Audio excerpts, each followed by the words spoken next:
कलिंग नगर में स्थायी जल संपद नहीं पदक्षेप 5 वर्ष टाटा स्टील फाउंडेशन द्वारा 243 नुआ पोखरी सृष्टि दानगदी और सुकिंदार 28 ग्राम पंचायत लोक उपकृत।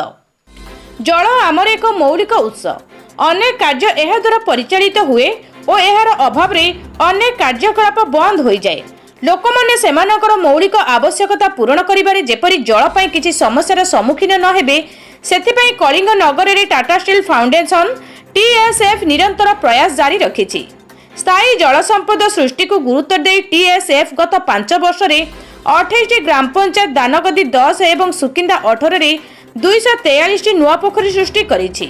टीएसएफ एक व्यापक एवं निरंतर प्रयास माध्यम दीर्घस्थायी जल संपद सृष्टि दिगरे एही पदक्षेप गुरुत्वपूर्ण अटे, जहाँ हजार हजार परिवार पई दीर्घम्यादी जल सुरक्षा सुनिश्चित करने सह कृषि क्षेत्र में जलसेचन पई सहायक भूतल जलस्तर वृद्धि एवं वर्षा जल अमल सहायक हेउछि। टीएसएफ सफलतार सह दानगदी ब्लॉक रे 139 एवं सुकिंदा ब्लॉक रे 104 पोखरी निर्माण करिछि। वर्षा जल को अधिकरु अधिक संग्रह और संरक्षण करिया पई एही नूतन पोखरी गुडी को डिजाइन करा जायछि।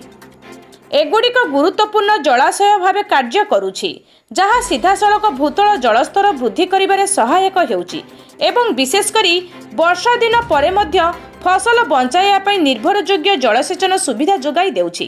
केवल चलित आर्थिक वर्ष में टीएसएफ 59 नूतन पोखरी रे निर्माण कार्य शेष कर सारिछि। सेथिमध्यरु दानगदी रे 27 एवं सुकिंदा रे 32 पोखरी रहिछि।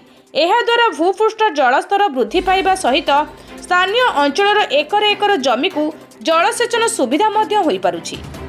पाटपुर ग्राम रे जने कृषक सिद्धेश्वर जामुणक कहवा मुताबक से वर्षक थरे मात्र एवं केवल धान चाष ही करुथिले। टीएसएफ द्वारा विभिन्न पोखरी निर्माण हेबा परे धान चाष समेत विभिन्न ऋतु अनुଯାयी पनीपरिबा आदि चाष करी अधिक लाभवान होई परिछंती। एथि समेत अनेक लोक माछ एवं बतक चाष करिबा सह पोखरी हिडरे किछि किछि पनीपरिबा समेत लेंबू कदली आदि लगाई उपकृत होई पारुछंती। फूलजहर ग्रामर अन्य जने कृषक नरेश सुधक कहवा अनुଯାयी पूर्वर जलसेचनर समस्या देखा देउथला, तेणु केवल धान चाष करी आमे 5 ରୁ 10 हजार पर्यंत रोजगार करिथिलु। वर्तमान विभिन्न चाष करी वार्षिक हाराहारी 70,000 ରୁ 1 लाख टंका पर्यंत रोजगार करि पारुछु बोली मत प्रकाश करिसंती। एही अंचल रे 243 गुरुत्वपूर्ण भूपृष्ठ जल उत्स सृष्टि करी टाटा स्टील फाउंडेशन सीधासलख स्थानीय चाषी को सशक्त करुछि।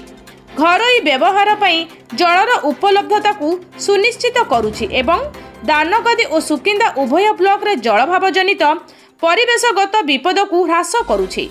कलिंग नगर और एहार आखपाख अंचलर जनसाधारणक पई एक निरंतर एवं समृद्ध भविष्यत सुनिश्चित करने दिगरे टीएसएफ रो प्रतिबद्धतार यह एक ज्वलंत उदाहरण। दानगदी परमानंद दास का रिपोर्ट, सूर्यास्त न्यूज।